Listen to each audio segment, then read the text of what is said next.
What's going on, guys? T2RX6 here, back for another third-party review, and today we're taking a look at the TRNS-03 Alicon. This is by Impossible Toys. You know them as my favorite company. I use that sarcastically.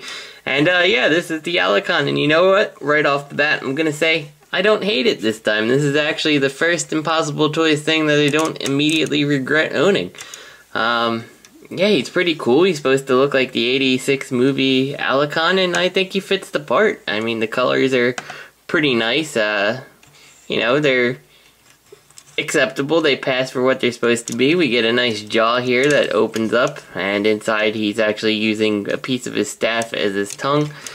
The tail is pretty good. It's hollow on the bottom, but that's okay. Each one of these things is segmented, so you can actually get whatever kind of pose you want out of it, which I think is cool. And it also does help, kind of like a third leg there to help make sure that he's gonna stand like that. The arms here are on a good range of motion. We do have the shoulder, which swivels all the way around. You got the in and out of that joint. You got a elbow swivel, plus the elbow, of course, and a wrist rotation, so pretty good articulation out of that. The head kind of goes forward a little, as long as you don't pull out the robot head. Forward and back, it's a little bit tight. I think it might move a little more than that, but I don't really want to force it. Coming down to the legs here, the legs are a bit more limited, I guess. There is a side to side, but the way this is made, you actually can't get them past this point, so they really only rotate in and out like this. Full range of motion as long as you can get them around whatever pieces. You do have a thigh swivel, you have a knee, and you actually have this slide out joint here, which can actually be given even more rotation, so you get all that. And then you can come down to his ankle here and get even more out of it, so there's quite a bit of articulation in the legs here, which I didn't really expect. It surprised me a bit here. I don't necessarily think that looks good or can think of anything that you would do with that, but it's certainly there. Now, one thing you may notice that sitting to the side were these two spear pieces, and you saw the piece that's in his mouth already, and you got these two spiked bits here. Now, these spiked bits are actually used for the robot mode, but once you put them into his Alicon mode, there's no place to store these, and these would actually be in the way. So you can, if you want, take them and plug them in here like this and give them some kind of weapon. I don't know if the Alicon really needs that, and frankly, these are so tiny I would be terrified of actually just losing them here. So I just take them and I put them aside for a whenever I want to put him in his robot mode. So for some size comparison here, next week we're going to actually take a look at the Unique Toys Sharkticons, I think. And so here's the set of 3 of those. And these guys are the reason that I was prompted to get this Unique Toys thing. And now he kind of prompts me to want to get the, or I'm sorry, not Unique Toys, the Impossible Toys. He kind of makes me want to get the Quintessons that they made. But I don't know, I'm not looking too hard for them, I guess. And for your classics size comparison here, there's Bumblebee just for a comparison. And I love these little guys, but we'll take a closer look at them next week.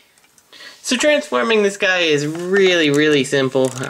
He's gonna fit in real nice with a, he probably fits in best with a G1 collection, but I don't think he looks horrible with classics. Yeah, I don't really think that looks so bad. So what we're going to do is just kind of bring everything down like this, and we're going to open up these arms, which is going to allow these panels to flip open. Then what you want to do is flip these all the way on in and close them on up again on both sides here. And you can see in the process, we've now made the space that we can flip these on open. And before we do anything else here, we're going to come down to the legs. And you can see it's kind of weird because it's on the sliding track, but there's nothing stopping you from making some horribly deformed Alicon. I don't know why you would want to do that, but you certainly can. But there we go. We'll just put that like this, and we'll straighten out his legs a little bit here. Make the tail kind of sit like that so he can stand. And we'll come to the fists, and not necessarily the best construction here. There's the little slider, but you kind of have to get in there and wiggle the hand out with it at the same time. Otherwise, well, this one worked, but this one I'm kind of pushing up into the top here. So we got this, and then we of course flip the head down here, and then flip the Alicon's robot head on up. And let's get him so he can stand.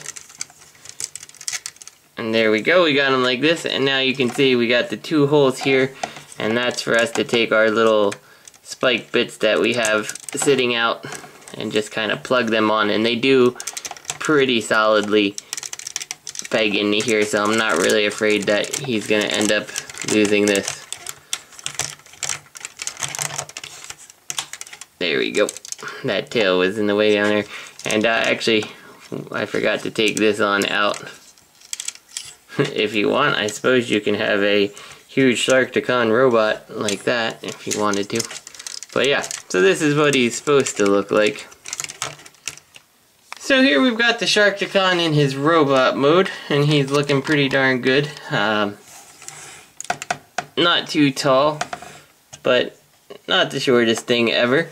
Again, we'll bring in one of the little Sharkticons here to kind of give a size comparison. And yeah, he's not bad. He feels a little bit, you know, he feels like he could be higher quality with some of the stuff here. Doesn't sit right. This one's actually, if you've watched Vangelis's reviews, this was his previously, so this one, I don't know if it's a common thing or not to have the mispushed pin. There you go, one of these fell out even though it felt secure, but I guess maybe not. Might have to put some clear nail polish or floor polish on there. When it comes down to his legs here, it's not so bad. He feels a little bit back heavy. But because of this tail, you can kind of give him that tripod thing to hold on to him a little bit better. Leg articulation obviously hasn't changed. The arms, though, of course, are a different part. So you do get the side to side. You do get the rotation, which is a little bit tough, but you can get it to go all the way around if you want. A elbow swivel, an actual elbow, which has a good range of motion, just doesn't make a perfect 90, and that is it. Coming to the head, it's on what appears to be a ball joint. I assume it's a ball joint. It's hard to tell, but I think it is. So you get the side to side, but he's limited by his helmet inside the little space here. But it's serviceable, and it looks good. It would have been nice to have a wrist on this guy, especially considering that he has the spear type weapon here. And to get this to work, all you have to do is slide this through his hand first. Then you take the middle piece and you kind of plug that in, and this is a fairly tight connection. And then plug in the bottom piece. And you do have a nice spear, which also assists him in standing up if he's going to tilt forward. So yeah, he's not bad. I don't think I would spend too much on him. I got him for a pretty decent price off Vangelis. I know he's being put out by BBTS again. I think I saw it on their page for what seems like a pretty reasonable price. I don't know if you have to buy more than one. I don't think it's worth buying more than one, but I think if you're a fan and you have like the Sharkticons and stuff and you like the 86 movie, then you could do worse than get the Impossible Toys Alicon. So this is T2RX6. I hope you guys enjoyed the review, and I'll see you next week.